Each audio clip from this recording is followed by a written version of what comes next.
Hello friends, કેમ છો બધા? તમારી પોતાની ચેનલ નિશા પટેલ ગુજરાતીમાં તમારું સ્વાગત છે। આજે આપણે આ મેંદા વગર અને તળિયા વગર એકદમ 2 ચમચી તેલમાં એક નવા નાસ્તાની રેસીપી બનાવીશું ફ્રેન્ડ્સ। બાળકોનો તો એકદમ ફેવરિટ બનવાનો છે આ નાસ્તો, અને પીઝા પાસ્તા બધું ભૂલાવી દે એવો ટેસ્ટી બને છે ફ્રેન્ડ્સ।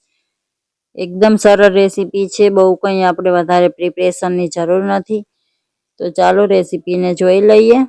તમે જોઈ શકો છો એકદમ સોફ્ટ એવો આ નાસ્તો બનીને તૈયાર થયો છે।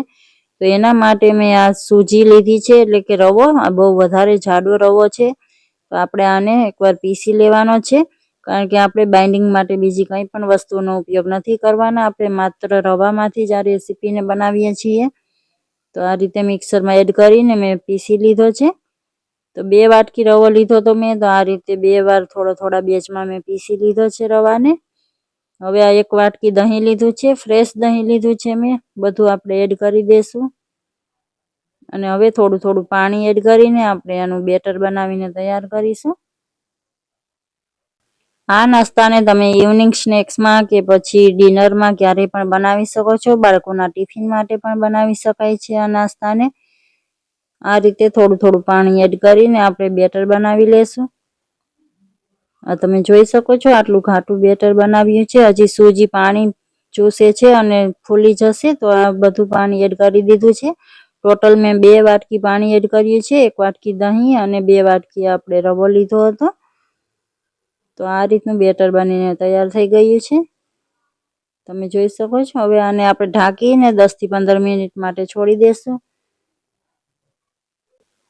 ફ્રેન્ડ્સ, તમે મારી ચેનલને હજુ સુધી સબસ્ક્રાઇબ ન કરી હોય તો પ્લીઝ ચેનલને સબસ્ક્રાઇબ કરી દો અને બેલ આઇકનને પ્રેસ કરી દો, જેથી કરીને મારી નવી વિડીયોની નોટિફિકેશન તમને મળતી રહે।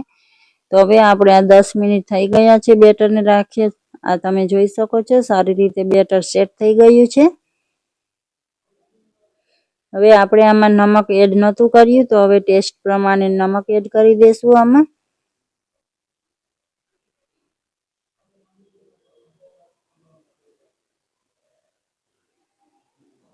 એકવાર મિક્સ કરી લેશું સારી રીતે। હવે આપણો નાસ્તો સારો મોઇસ્ટ એવો બને એના માટે તેલ એડ કર્યું છે, તો 2 ચમચી જેટલું મેં તેલ એડ કર્યું છે। અને નાસ્તો સારો ફૂલેલો બને એના માટે આપણે એમાં ઈનો એડ કરીશું। તો 1 ટીસ્પૂન જેટલો મેં ઈનો એડ કર્યો છે। આ રેગ્યુલર વાળો ઈનો છે ફ્રેન્ડ્સ, અને ઈનો એક્ટિવેટ થઈ જાય એના માટે 1 ચમચી જેટલું પાણી એડ કરીશું અને સારી રીતે મિક્સ કરી દેશું। ઈનો એડ કર્યા પછી આપણે બેટરને વધારે વાર રાખવાનું નથી ફ્રેન્ડ્સ, તરત જ કૂક કરવા માટે રાખીશું આપણે। તો પહેલાથી જ મેં પ્લેટને ગ્રીસ કરીને રાખી હતી અને સ્ટીમર પણ ગરમ કરવા માટે રાખી દીધું હતું। તો આ રીતે બેટરને ફેલાવી દેશું, અને સ્ટીમરમાં પાણી પણ ઉકળી ગયું છે, તો આપણે થાળીને એમાં રાખી દેશું અને ઢાંકણ ઢાંકીને હાઈ ફ્લેમ પર 15 થી 20 મિનિટ માટે કૂક કરી લેવાનું છે। તો આ કૂક થાય છે ત્યાં સુધીમાં આપણે બીજી તૈયારી કરી લેશું। તો આ મેં લસણ લીધું છે, તમે જોઈ શકો છો લસણ ફોલી લીધું છે મેં। હવે આને તમે બારીક કટ પણ કરી શકો છો અથવા મિક્સીમાં ચલાવી શકો છો। હું એને આ રીતે ખાંડીને દરદરું વાટી લીધું છે મેં। લસણની એકદમ બારીક પેસ્ટ કરવાની જરૂર નથી, આપણે ફ્રેન્ડ્સ આ રીતે અધકચરું વાટી લેશું।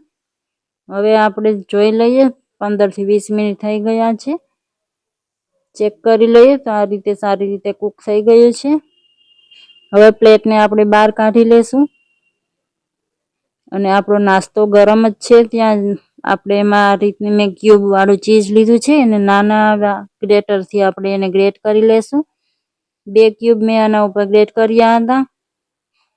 ગરમ હોય ત્યારે જ આ રીતે સરસથી ચીઝ મેલ્ટ થઈ જાય છે, તમે જોઈ શકો છો ચીઝ સારી રીતે મેલ્ટ થઈ ગયું છે।